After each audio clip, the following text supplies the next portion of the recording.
پاکستان نے کہا کہ ہم آپ کو ٹرانزٹ روٹ تو دے سکتے ہیں اگر آپ جو ہے وہ پختونستان کا اسٹنٹ یا پھڈا یا فرنٹیئر جو فرنٹ کھڑا کیا آپ نے یہ بند کر دیں اگر آپ. تو انہوں نے پھر اس آفر کو ریجیکٹ کر دیا اور انہوں نے سوویت یونین کے ساتھ جو ہے وہ یہ ایک ٹریڈ اینڈ ٹرانزٹ سائن کر لی جو کہ پاکستان کے لیے ایک اچھا سائن نہیں تھا. اس سے ہمارے دونوں ملکوں کے تعلقات دوبارہ خراب ہوئے. پھر اس کے علاوہ پاکستان کی امبیسی کے اوپر ایک اٹیک ہوا تھا وہ میں آپ کو بتاتا ہوں اور یہ اس کے پیچھے افغان گورنمنٹ ہی تھی. 9 مارچ 1955 میں افغانوں کا ایک موب تھا. انہوں نے پاکستان امبیسی پر اٹیک کیا اور ہمارے لوگوں کو یرغمال بنا لیا تھا کابل کے اندر. تو اس سے پھر پاکستان نے اور پاکستان نے ان کے ساتھ ڈپلومیٹک ٹائز کو ختم کر دیے تھے. تقریباً کوئی 5 مہینے تک تعلقات ختم ہو رہے تھے اور بارڈر بھی ایک دوسرے کے ساتھ کلوز ہو گئے تھے. اور اس کے بعد پھر 1956 کے اندر اسکندر مرزا نے وزٹ کیا تھا افغانستان کا کہ تعلقات ہمارے بہتر ہوں، لیکن وہ انٹرسٹڈ نہیں تھے اور انہوں نے مزید اپوزیشن دکھائی اور وہی جو 2 پرانے پوائنٹ تھے. پھر اس کے بعد RCD بنی، ریجنل کوآپریشن ڈیولپمنٹ آرگنائزیشن بنی، اس کو بھی انہوں نے نہیں جوائن کیا کیونکہ پاکستان اس کا ممبر تھا.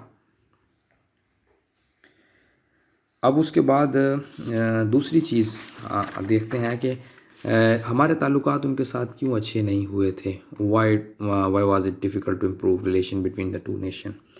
اس میں پہلی میں نے آپ کو چیز بتائی کہ اسکندر مرزا نے بڑی کوشش کی کہ بہتر ہو جائیں لیکن بہتر نہیں ہوئے تھے.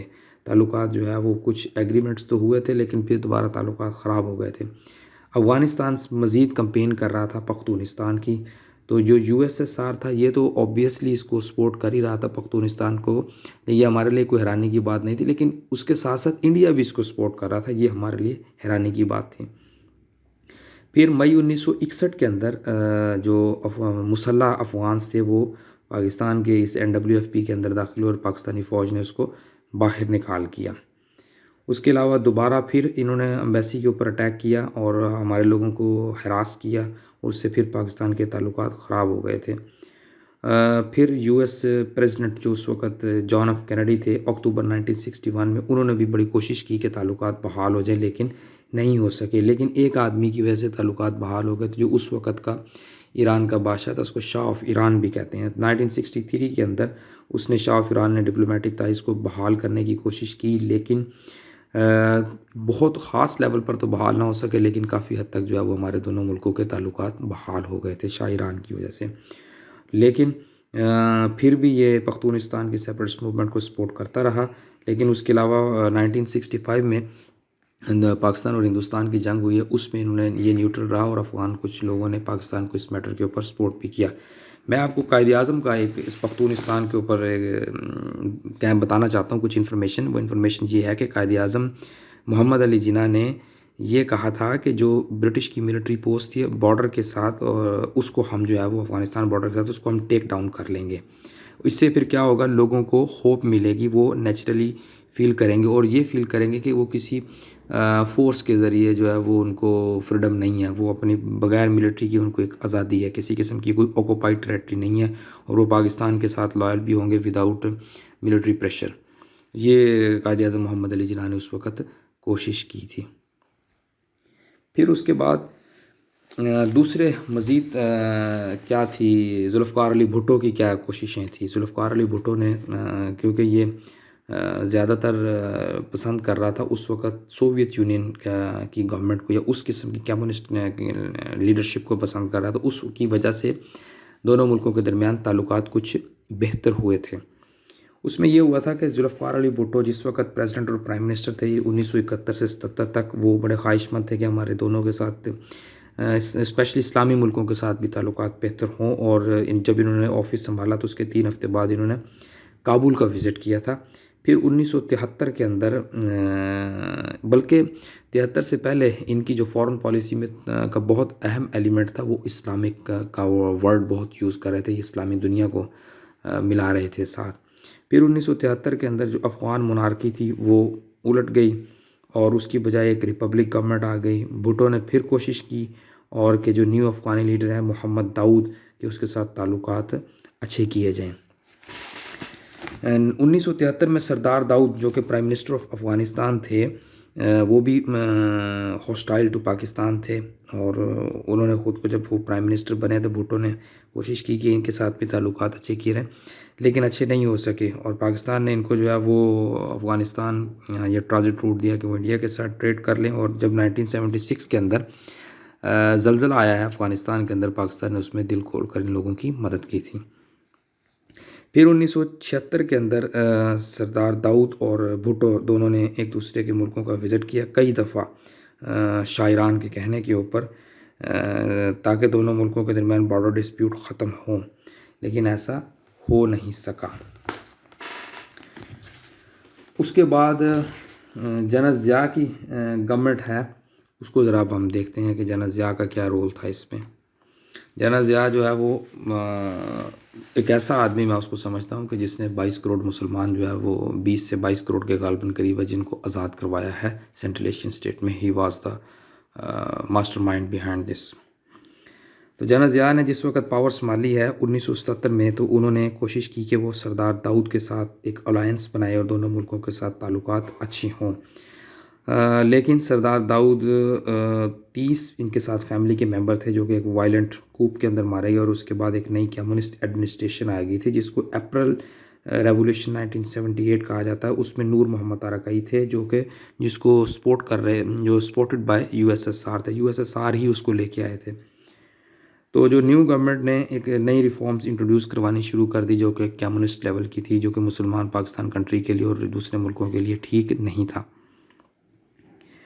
تو یہ بھی مارا گیا دسمبر 1977 میں، تارکائی بھی مارا گیا تھا، لیکن تارکائی کے بعد جو اہم رول آیا تھا، چینج آیا تھا، پہلا پختونستان کا سٹنٹ تھا جس کی وجہ سے ہمارے تعلقات نہیں اچھے ہوئے تھے، دوسرا جو ہے وہ سوویت یونین کی انویژن تھی، وہ کیونکہ ان کی پسند کی گورنمنٹ آئی ہوئی تھی، تو جس کی وجہ سے وہ وہاں پر آئے اور وہ پاکستان کے گرم پانیوں تک آنا چاہتے تھے، وارم واٹر تک۔ اس کو ہم ذرا ڈسکس کرتے ہیں۔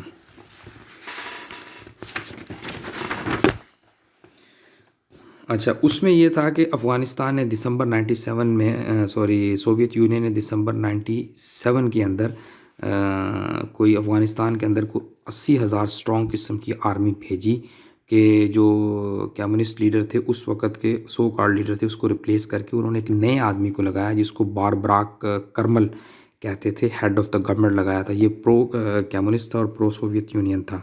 تو افغان کے لوگوں نے وہاں پر مزاحمت شروع کی اس بلیٹنٹ اگریشن کی، جو کہ گڈ نہیں تھا، کیونکہ انہوں نے اس کو پاور میں لگایا تھا۔ سوویت ٹروپ جو ہے وہاں پر رہے کہ وہاں پر پیس قائم کریں گے، تو اس سے پھر سوویت یونین کے درمیان اور جو ریزسٹنس گروپ تھا جس کو آگے چل کے مجاہدین کہا گیا، ان کے درمیان جو ہے وہ ایک ریزسٹنس شروع ہو گئی تھی۔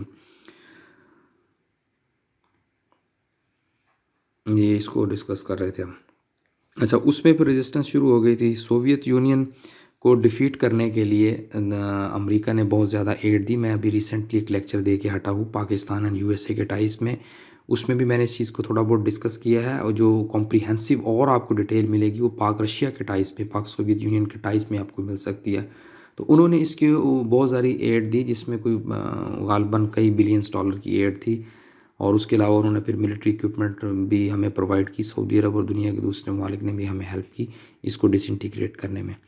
تو جنرل ضیاء اس کو ڈیل کر رہے تھے، پھر ہماری جو انٹیلیجنس ایجنسیز تھی وہ ہمیں ہیلپ پرووائڈ کر رہی تھی کہ کس طرح اور کیسے مینیج کرنا ہے۔ تو اس کے ریٹرن میں سوویت یونین نے بہت سارے جو ہے وہ پاکستان کے اندر بامبنگ جو مختلف علاقوں میں کی، اور ایک اتنا بڑا دھماکہ انہوں نے کیا تھا جس میں 100 پیپل پاکستانی مارے گئے تھے 1984 کے اندر۔ تو جنرل ضیاء الحق بالکل پریشان نہیں ہوئے، اس قسم کے اٹیکس جو ہو رہے تھے وہ اپنے گول کے ساتھ ڈٹرمائنڈ رہے اور مجاہدین کو سپورٹ کرتے رہے۔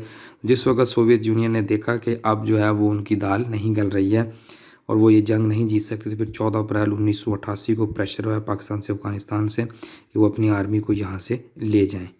تو جو دنیا کی سپر پاور تھی اس نے ہمارے آگے گھٹنے ٹیک دی اور ہم نے ان کو 20 ملکوں میں توڑ کے رکھ دیا تھا، جو ہمیں جنہوں نے 1971 میں پاکستان کو بنگلہ دیش کو علیحدہ کروایا تھا، ہم نے ان کو 20 ٹکڑوں میں تقسیم کر دیا۔ پاکستانی لیڈرشپ کہتی ہے یہ۔